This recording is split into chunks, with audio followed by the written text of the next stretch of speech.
연중제 16주간 화요일에 보내드리는 오늘의 강론, 담당의 천주교 대성교구 죽동성당 김광수 신부입니다.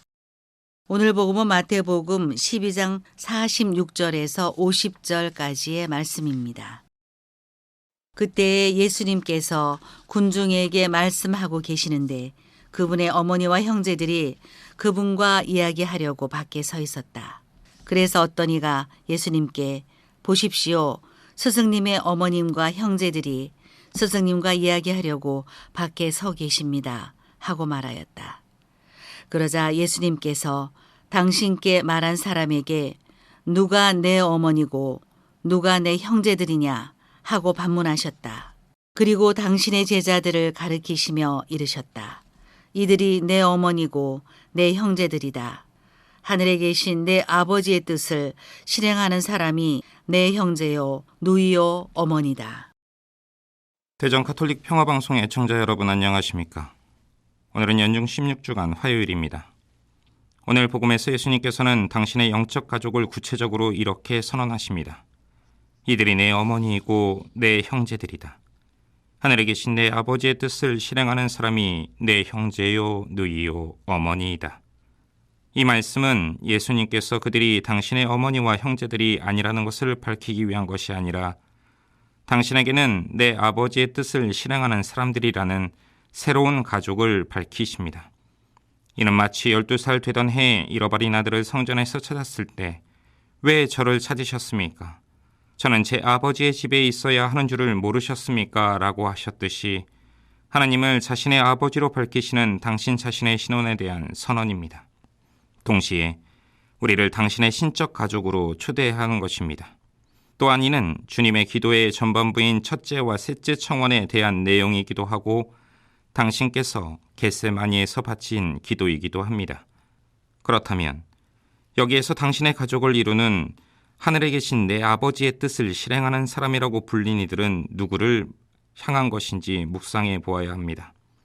이들이라는 표현은 마르코복음 안에서 당신 주위에 앉은 사람들, 루카복음서에서는 집안에 들어와 예수님과 함께 있는 군중이요, 마테오복음서에서는 제자들을 향하고 있습니다. 그러니 당신의 영적 가족을 이렇게 알아들어 볼 수 있습니다. 우선 예수님께서 계시는 집안에 들어와 예수님 주위에 앉아있는 사람들입니다.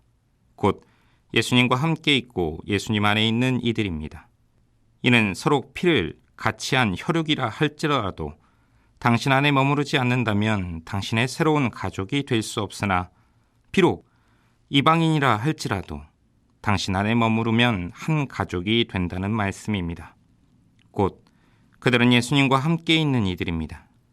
예수님께서 12제자를 뽑으실 때도 그들이 나와 함께 있기 위함이다라고 말씀하셨듯이 최후의 만찬에 믿는 이들을 위한 기도에서도 아버지께서 저에게 주신 이들도 제가 있는 이곳에 저와 함께 있게 되기를 바랍니다라고 하셨듯이 말입니다.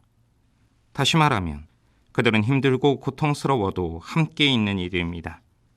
비록 힘들어도 손해를 본다 할지라도 함께하는 동행자요 동반자들입니다. 그러나 예수님과 함께 있다고 해서 모두가 예수님의 어머니요 형제가 되는 것은 아닙니다. 함께 있되 하나님의 말씀을 듣고 그분의 뜻을 실행하는 일하야 합니다.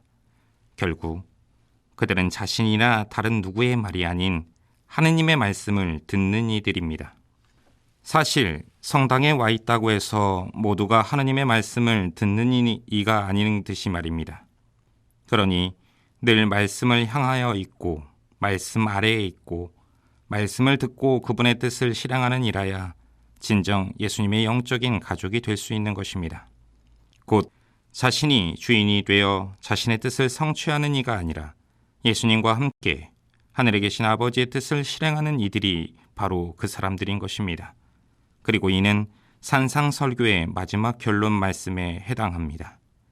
나에게 주님, 주님 한다고 모두 하늘나라에 들어가는 것이 아니다. 하늘에 계신 내 아버지의 뜻을 실행하는 이라야 들어간다. 오늘도 주님의 말씀 안에서 그분의 말씀을 믿고 주님의 뜻을 따라 사는 주님의 자녀로서의 삶을 살아가는 신앙인이 되도록 노력합시다.